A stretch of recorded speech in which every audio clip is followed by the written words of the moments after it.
I do want to use this hearing to build a record for ways that we can save in the budget on healthcare costs.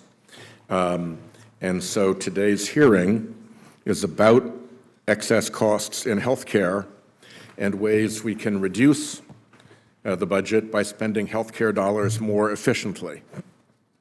As I point out often, and as this graph shows, the U.S. continues to spend more on healthcare as a percentage of GDP than any other peer OECD country. And at the same time, the vertical graph is life expectancy, and the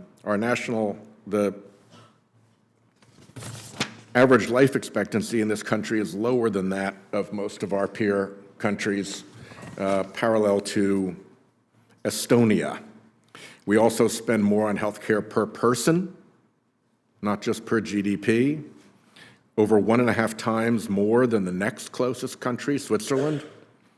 We're spending $4 trillion a year, and the Centers for Medicare and Medicaid actually estimate that health spending will grow to 20% of GDP by 2031. Not only is our life expectancy in America lower than you'd expect compared to other OECD countries for all the money we spend, but it has actually declined over the last 2 years. And Americans' life expectancy is now the lowest it has been in 2 decades. We can do better than to be on par with Estonia, particularly when we're spending nearly double on health care as a percentage of GDP. Put very simply, we get very little bang for $4 trillion. It is grim, but there are some signs of progress, and we'll hear today from experts about how we can do better. CBO has found that federal health care spending between 2010 and 2020 was more than $1 trillion lower than CBO had projected prior to implementation of the Affordable Care Act.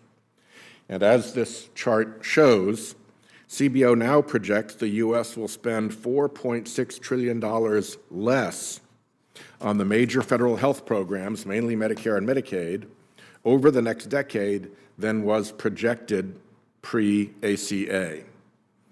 CBO also found growth slowed in spending per beneficiary. While there are many contributing factors, the deceleration shows that smart policymaking and reforms can help bend the cost curve. The Affordable Care Act fundamentally changed healthcare, and thanks to the payment modernization and care transformation it initiated, we're seeing reduced health spending. But our work isn't done. Notwithstanding Medicare's new power to negotiate the price of some drugs, thanks to the Inflation Reduction Act, Medicare spending continues to grow faster than the rest of the federal budget, and our national health expenditures are rising rapidly still. That's because our fragmented and endlessly complex healthcare system creates the perfect environment for inefficiencies to fester. It is where excess costs live and grow. Today, we'll hear from experts about 3 areas of inefficiency that have increased healthcare costs for patients, families, and the federal government, and I would add also increased frustration. First, we'll hear about the dizzying web of administrative tasks, the billing, the reporting, and all the non-clinical work incidental to the actual delivery of care that providers face. We'll hear how these burdens are responsible for over $500 billion in healthcare spending every year, and annoyances like prior approvals that I think for ACOs are not even necessary. Our discussion on this is especially timely. Research released last week revealed possible savings between $40 and $60 billion a year just from fixing the mess of healthcare billing and claims. Next, we'll hear about how consolidation in healthcare can raise prices for patients, leading to higher federal health spending. We'll also learn about potential solutions like health cost databases that don't just bring much-needed transparency into the opaque world of health prices, but also enable stakeholders to take actionable steps to control spending based on that data. 18 states, including Rhode Island, are already making use of tools like these, known as all-payer claims databases, to reduce patients' costs and improve care.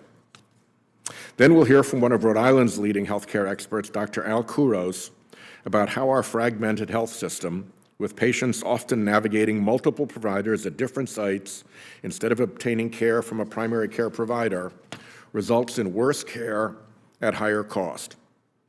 We'll hear how delivery system reforms like accountable care organizations can promote higher quality care with less money spent. Patients seeking care are often lost in the maze of our current fee-for-service system.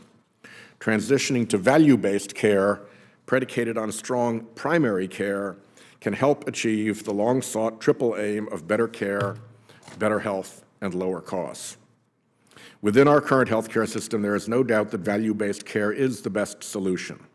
Value-based care rewards providers not based on how much care they deliver for patients, but on how well they deliver it. A decade on from the implementation of the ACA, we have learned a great deal. We've learned that simplifying non-clinical work in healthcare, changing how we pay for healthcare, and transforming how we deliver healthcare can both lower costs and improve outcomes. If we do all of this more often and at scale, we can deliver the best and most accessible healthcare for America's patients. With that, I will turn to my distinguished ranking member, Chuck Grassley.